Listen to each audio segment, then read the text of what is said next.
Have you ever felt the feeling of wonder? Just thinking of what it would be like to be your true self? What it would be like to express your real, authentic self to the world? Maybe you got past it in some degree, but maybe you remember that feeling from when you were a child or when you were younger or when you were just, as before now.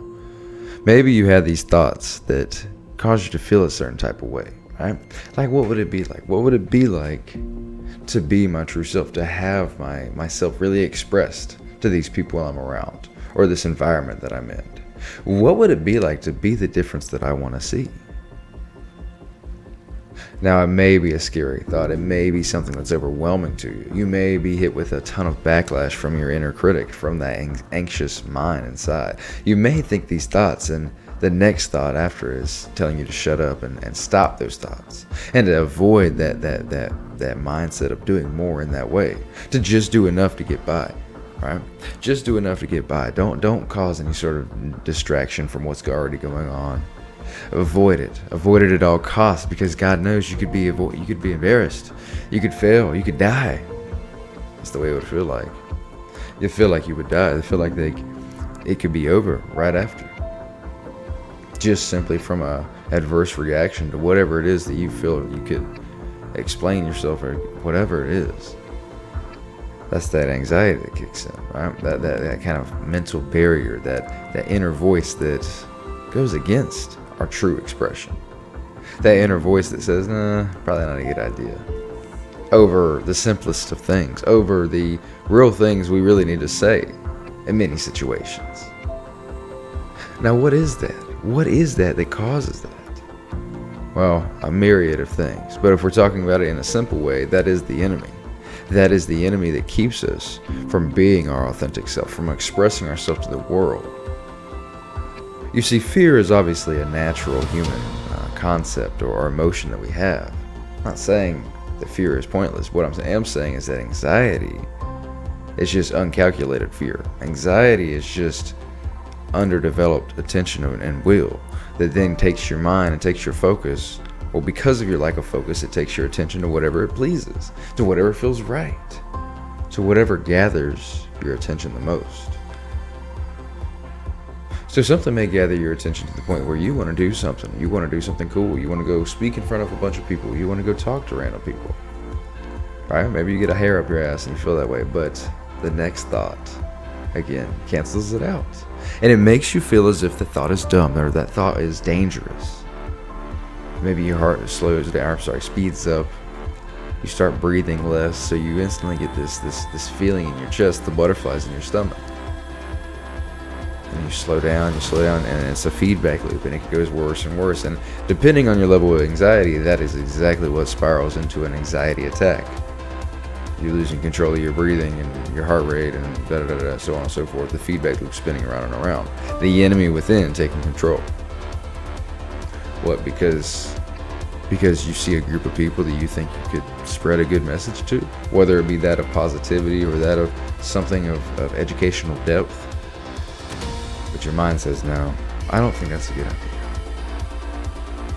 Well, it doesn't just say that. It says that like 10, 20 times over in the mass of 10 seconds and 15 of the other things. And you're also thinking about the pie that you ate last week and what you saw on TV the day before that and whatever other bullshit there is, right? Whatever it is that's crowding your mind. That enemy within starts talking. Tell them to be quiet, man. Tell them to get away from your circle, right? Progressively. It's not a one day, but to build on what I made the video on the other day about labels. Don't allow this enemy to sit at your table and eat. Tell him he's gonna go sit in the doghouse, man. Eat his food out there until he leaves. Right? Now, I don't mean beat yourself up whatsoever. Do not beat yourself up. What I am saying, though, is that don't accept this generalization label as you. Because if you do, then that just makes it even stronger in most cases. Now, you need to deal with it once again. And dealing with it looks different for everybody, might I mention. But if we take the label anxiety and the character, we take the character out of the pain in the voice. We take that character away and we say, yeah, this is just undeveloped attention. This is just undeveloped focus. That's the only reason I'm anxious.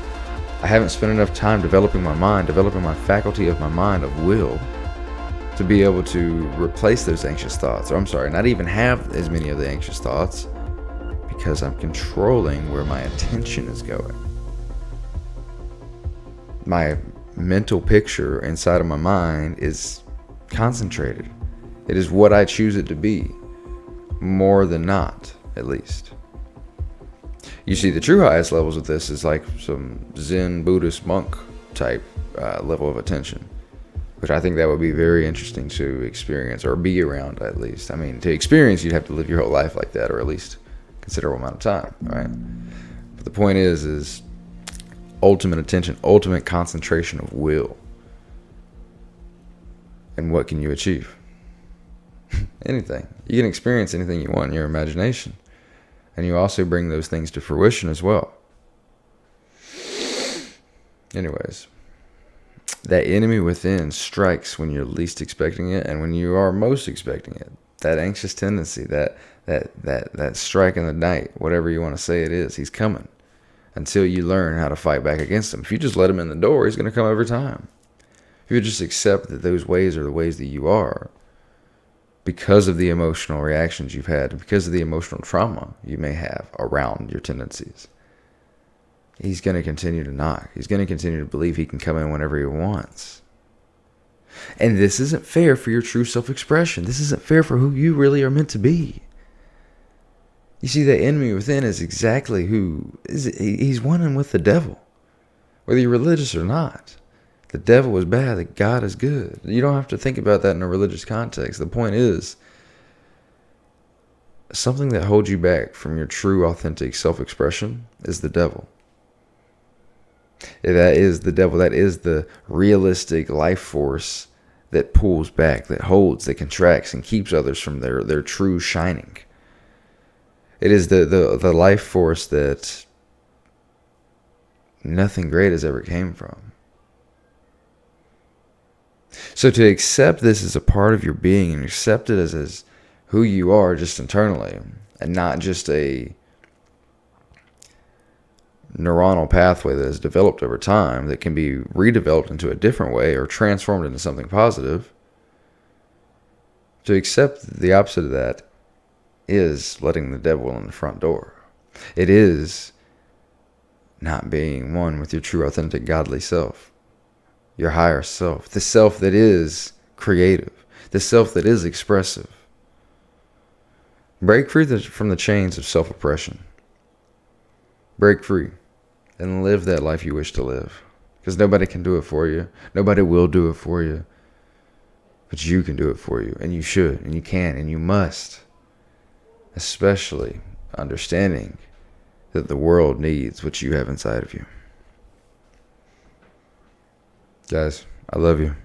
It's going to be an amazing day. Go get after whatever it is. Strike down the enemy within and stay true to your authentic self. Let's go.